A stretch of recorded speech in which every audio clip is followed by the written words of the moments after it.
नमस्कार। आकाशवाणी चंडीगढ़ से प्रादेशिक समाचारों के साथ मैं रत्तिका। पहले इस बुलेटिन के मुख्य समाचार। केंद्र सरकार ने सहकारी नीति का मसौदा तैयार करने के लिए राष्ट्रीय स्तर की समिति गठित करने की घोषणा की। केंद्रीय पर्यावरण मंत्री भूपेंद्र यादव ने विभिन्न क्षेत्रों में बहुआयामी दृष्टिकोण के माध्यम से कम कार्बन उत्सर्जन वाले उद्योग के लक्ष्य हासिल करने की जरूरत पर बल दिया। हरियाणा के मुख्यमंत्री मनोहर लाल ने हरियाणा शहरी विकास प्राधिकरण को पैसे न भरे जाने की वजह से प्लॉट छोड़ने वाले आवंटितों के लिए नीति बनाने को कहा। हरियाणा के कृषि मंत्री जेपी दलाल ने विभाग को मक्का नीति का प्रारूप तैयार करने के निर्देश दिए और हरियाणा में चल रहे राष्ट्रीय पोषण माह के दौरान जल्द ही एक राज्य स्तरीय पोषण मेला आयोजित किया जाएगा। अब समाचार विस्तार से। केंद्र सरकार ने सहकारी नीति का मसौदा तैयार करने के लिए राष्ट्रीय स्तर की समिति गठित करने की घोषणा की है। पूर्व केंद्रीय मंत्री सुरेश प्रभु की अध्यक्षता वाली इस समिति में देश भर से 47 सदस्य हैं।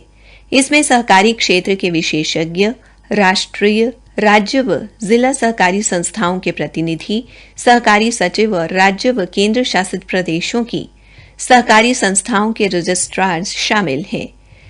नई नीति प्रधानमंत्री नरेंद्र मोदी के नेतृत्व में सहकार से समृद्धि की परिकल्पना को साकार करने के लिए बनाई जा रही है।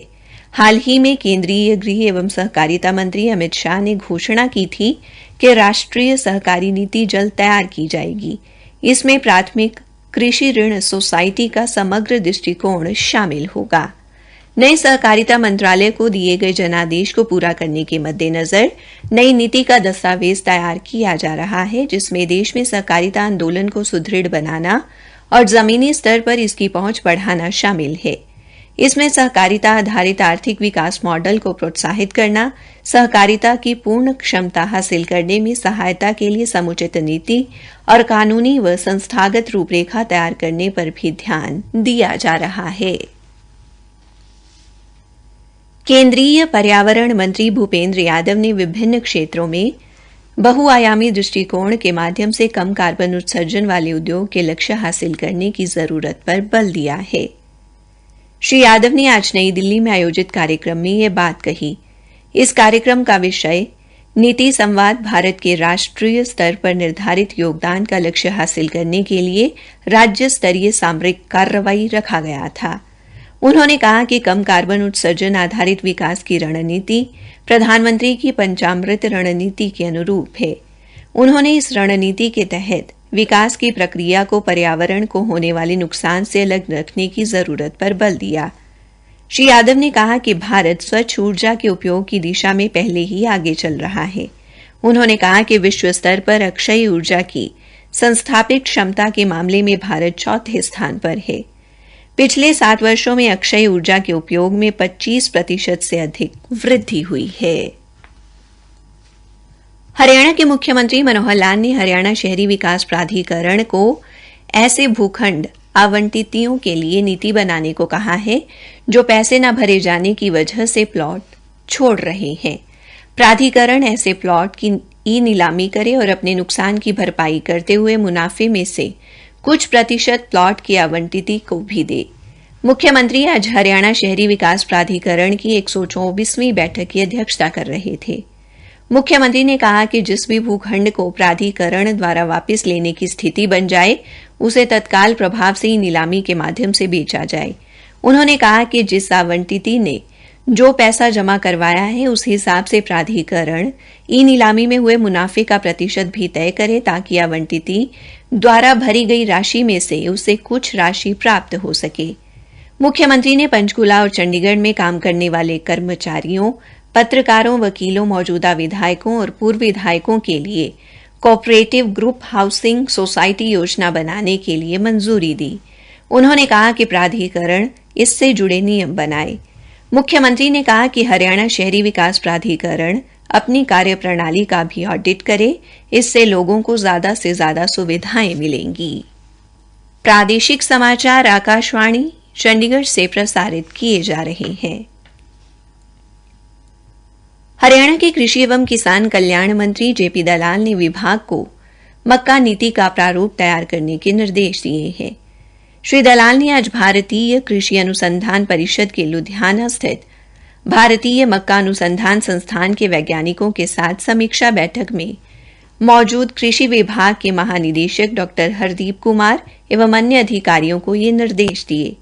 बैठक के बाद कृषि मंत्री ने बताया कि भारतीय मक्का अनुसंधान संस्थान के वैज्ञानिकों ने उन्हें बताया है कि अनुसंधान केंद्र हरियाणा में मक्का की खेती को बढ़ावा देने के लिए काम कर रहा है। पायलट परियोजना के आधार पर 500 एकड़ में प्रदर्शनी फार्म की परियोजना तैयार की गई है। किसानों को किसान उत्पादक समूहों के माध्यम से उद्योग से जोड़ा जा रहा है। उन्होंने बताया कि अनुसंधान संस्थान के वैज्ञानिकों को हरियाणा में मुख्यमंत्री द्वारा जल संरक्षण को बढ़ावा देने के लिए शुरू की गई प्रोत्साहन योजनाओं के बारे में जानकारी दी गई। कृषि मंत्री ने कहा कि हरियाणा के कृषि विभाग को भारतीय मक्का अनुसंधान संस्थान लुधियाना के अधिकारियों के साथ मक्का नीति के प्रारूप के लिए सलाह लेने को कहा गया है। उन्होंने कहा कि हरियाणा को खरीफ मक्का की तरफ और जाने की जरूरत है, क्योंकि गौशालाओं में चारे की जरूरत रहती है। गौशालाओं की जमीन पर भी चारे के लिए मक्का की खेती की जा सकती है।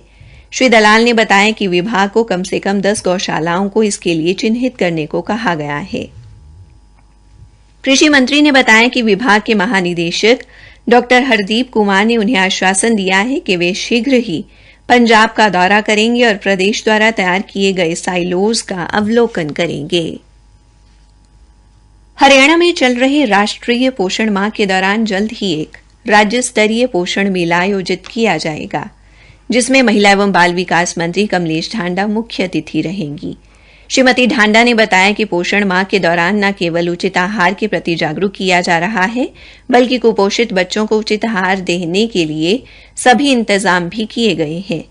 कुपोषण को दूर करने के लिए और मोटे अनाज के प्रति लोगों को जागरूक करने के लिए जगह जगह जागरूकता रैलियां निकाली जा रही हैं। कुपोषण से लड़ने के लिए पंचायत एवं विकास, जन स्वास्थ्य, शिक्षा एवं स्वास्थ्य विभाग का सहयोग भी लिया जा रहा है। राज्य मंत्री ने कहा कि पोषण अभियान को प्रभावी बनाने के लिए सामुदायिक भागीदारी जरूरी है। उन्होंने कहा कि गर्भवती महिलाओं के वजन का डेटा इकट्ठा किया जा रहा है और महिलाओं की लगातार निगरानी की जा रही है। इसी आधार पर उन्हें राशन उपलब्ध कराया जा रहा है।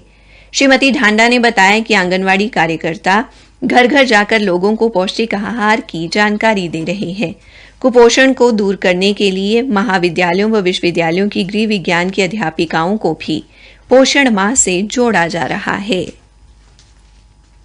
हरियाणा के सिरसा में साइबर अपराध थाना खोला गया है। आज इस साइबर थाने का उद्घाटन हिसार रेंज के आईजी राकेश कुमार आर्य ने किया। इस अवसर पर सिरसा के पुलिस अधीक्षक डॉ अर्पित जैन भी उपस्थित रहे।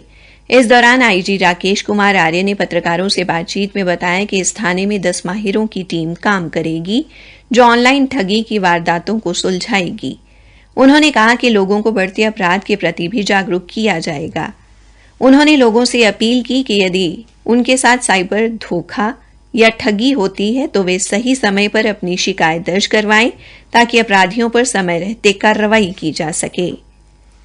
इंदिरा गांधी राष्ट्रीय मुक्त विश्वविद्यालय इग्नू के करनाल क्षेत्रीय केंद्र के प्रभारी निदेशक डॉ धर्मपाल ने बताया कि केंद्रीय शिक्षा मंत्रालय ने इंदिरा गांधी राष्ट्रीय मुक्त विश्वविद्यालय को 6 महीने में राष्ट्रीय शिक्षा नीति लागू करने की जिम्मेदारी सौंपी है।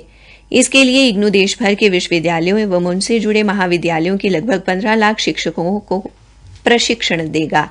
उन्होंने बताया कि करनाल स्थित इग्नू केंद्र की तरफ से प्रदेश के सभी 49 विश्वविद्यालयों एवं 362 महाविद्यालयों के करीब 70,000 शिक्षकों को प्रशिक्षण दिया जाएगा। श्री धर्मपाल ने बताया कि इग्नू द्वारा 6 दिवसीय निःशुल्क राष्ट्रीय व्यावसायिक कार्यक्रम विकसित किया गया है। यह अल्पकालिक फैकल्टी विकास कार्यक्रम है। इससे शिक्षकों को कैरियर एडवांसमेंट स्कीम के अंतर्गत पदोन्नति में भी मदद मिलेगी। इस कार्यक्रम के लिए पंजीकरण 15 अगस्त से शुरू हो चुका है। अंत में मुख्य समाचार एक बार फिर। केंद्र सरकार ने सहकारी नीति का मसौदा तैयार करने के लिए राष्ट्रीय स्तर की समिति गठित करने की घोषणा की। हरियाणा के मुख्यमंत्री मनोहर लाल ने हरियाणा शहरी विकास प्राधिकरण को पैसे न भरे जाने की वजह से भूखंड छोड़ने वाले आवंटितों के लिए नीति बनाने को कहा। इसी के साथ प्रादेशिक समाचार समाप्त हुए।